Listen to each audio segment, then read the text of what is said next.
I just push the button and it shut the first half of this video off. I gotta watch those buttons on the side. Anyway, I'm gonna take this starter board off and do the same thing over there that I'm doing in the back. I haven't measured this, how big it is, so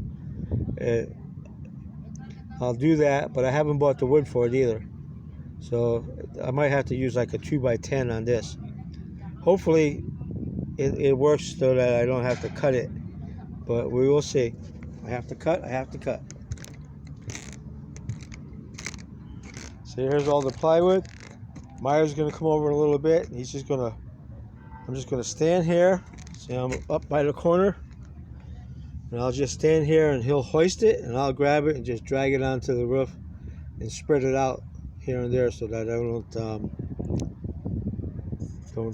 have a lot of weight in one spot. I'm not really expecting enough wind to push this off, so I think just its own weight will hold it on. Here's over the garage. It's all cleaned up. Got all the edges cleaned up. You know, without the glare from the sunlight, maybe I can get a better picture of how much is really in there. This all came off the roof. That's a pretty big dumpster, but better to go bigger and not need it. One guy wanted to give me one a little bit smaller than this, only 3 foot high. And he said, make sure it doesn't go any higher than the 3 feet. Level it out. And I said, forget that. Just buy what I'll just overbuy. And actually, he wanted $700. I got this for $550. So they're going to pick that up on today's Tuesday. They're going to pick it up on Thursday. So now I'm just going to walk around. Maya nailed all the nails down. Howdy, bud. Hey, how you doing? That's my neighbor. I'm doing a video of my roof repair. Okay. So, You gonna tear down? huh? Are you gonna tear down? Tear down the roof? Already done. Oh, it's done? I'm just re-roofing it. Oh, So I'm just I took all the tar paper off from 30 years and I put shingles down. hey, that's good. Yeah. All right. Let me know if you need some help. No, I got me and my grandson. It's like a family thing. All right, cool. Yeah. Besides, it makes me a good neighbor. Yeah. Take care, bud. So now that you can see a little bit better, I still don't know if you can see all the rock down there, how high it is. I mean, that is just a ton of rock. That's got to be probably 2 tons of rock. I'm not really good at gauging this kind of stuff, but it's a lot of rock.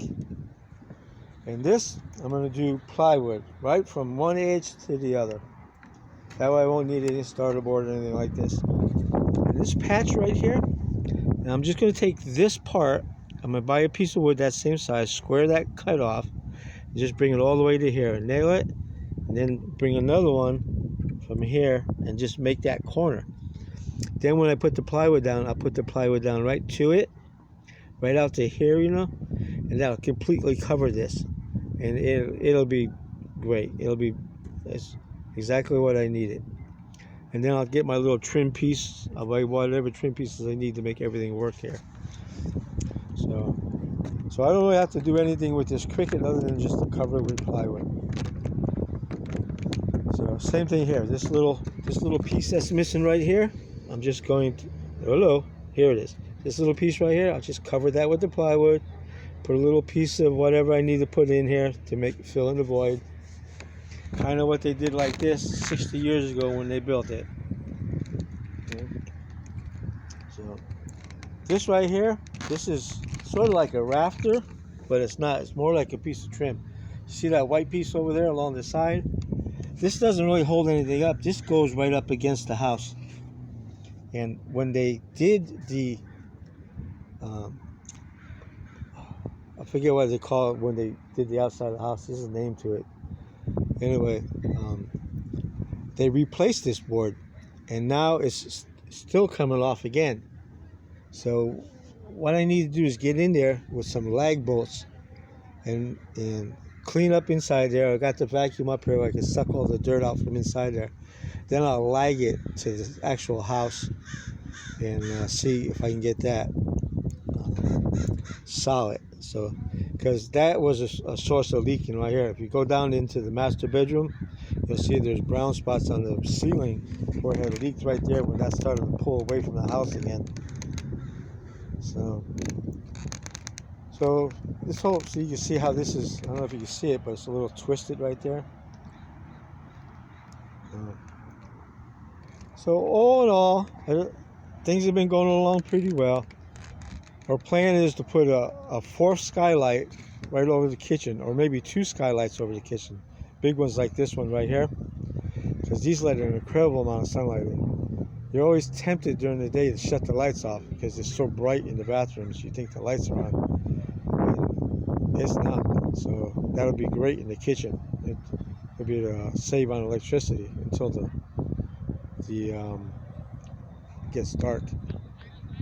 So, and that's it. That's where I'm at. So I'm hoping I'll give Amber a call and have Elijah come over. I'm all ready for him, and then I'll get into cleaning this up until it gets too dark to work.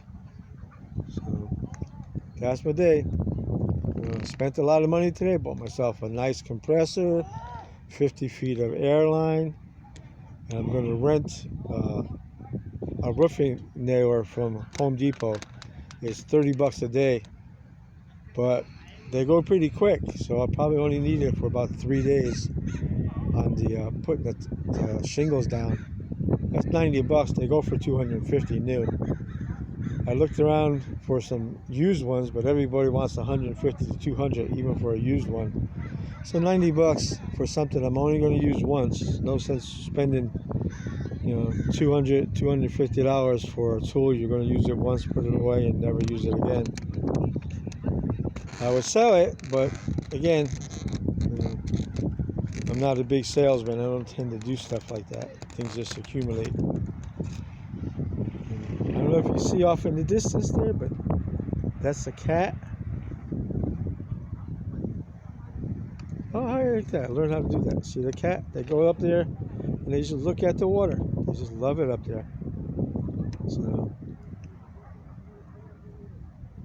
wow, I just learned something. I didn't know I can zoom in. So now I'm a zoomer. Picking up on this stuff all the time. But that's how I kind of got through my life. Just put yourself out there. You got to do it. You got to do it. You pick it up as you go along. You learn from your mistakes. And over the years, I've been accumulating tools and learning from my mistakes. So now not only do I know how to make mistakes, but I got the tools to do it. So I'm set. So tomorrow, when I come up here, this will be gone, hopefully. All that'll be out. I'm going to reroute it up to this side and like I said, to get it out from underneath the AC so I can dam it up. Right here on this hole, I bought a turbine. They're one of those things, there's attic vents that spin. They don't have much of an attic, so here's the hole down here. I don't have much of an attic, so I really don't probably need it, but it'll be really cool on there. Amber's got one on her house, and I think there's one other house down the street has one too. So that'll make us kind of unique on the street. But when I pull those out, they just came right out. So the only thing I got to do now tonight is I bought some roofing nails, and I thought that this material was 2 inches thick, but it turns out I think it's 1.5 inches when I was measuring it for the patch over there. That's where I got the idea to use 2x8 because it's 1.5 inches, and the insulation is 1.5 inches. The roof, so they should be a nice, fairly even transition. Depends on whatever.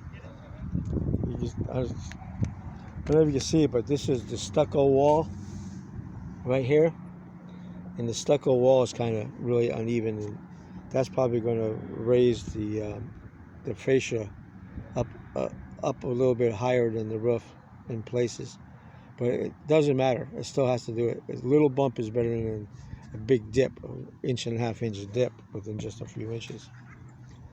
And the idea of it is I'm going to have 2x4 fascia, 1.5 inch thick fascia, 6 inches.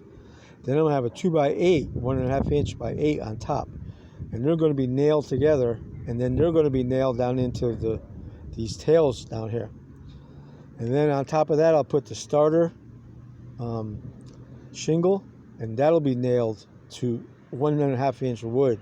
So that'll be very securely nailed. And then the shingles will go on top of that starter. And if the starter is designed, it has a tar strip on it, and when the sun heats it, it makes it real sticky, and it seals with the shingle, and that prevents the wind from getting under the shingle. So if I have the starter securely nailed into 1.5 inch wood, and then the tar and the nails that I put on the shingle holding that, there's no way that the Santa Ana comes up and is going to blow any of that shingles off, because the Santa Anas come from the north when they come out here. I haven't seen a Santa Ana in a long time.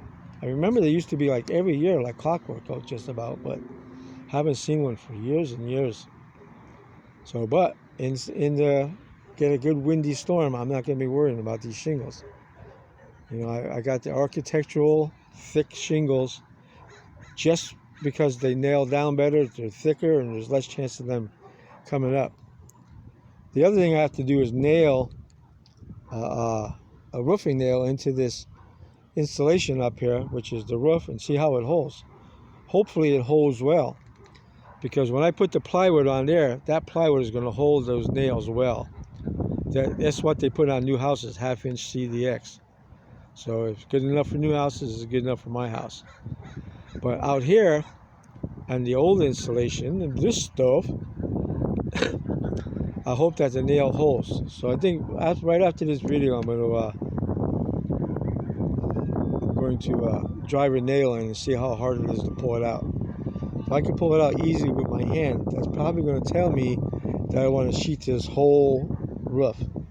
And if I want to do that, that's going to be a chore. I mean, that's just a whole new program. Then I'll have to take these I'm getting tired, I can't talk. These skylights up, and, you know, do everything underneath them. I'll have to do a lot. It's going to be more of a chore, let me tell you. But if that's what I have to do, that's what I have to do. I have the money set aside for that. I figured this is going to cost $5,000, so we didn't start until we had $9,000. So I got like an extra $4,000. Right now we're only about $4,000 into it. And that's with all the tools, that's with everything. I should have to very little from here. So I'm on schedule and I'm on budget, since this is only the second day of my vacation. So by getting an early start on it the weekend before the vacation, I got a nice little jump on it. So I feel pretty confident that everything's going to work. I mean, I'm already done with the dumpster, and it's only Tuesday. And I was really done with it yesterday. Could have had to take it out today. But I originally thought I might need the dumpster to get the plywood up, but I think Maya can just hand it up to me, and I got it. So it's getting dark. Got to get going. Wish me luck. Bye-bye.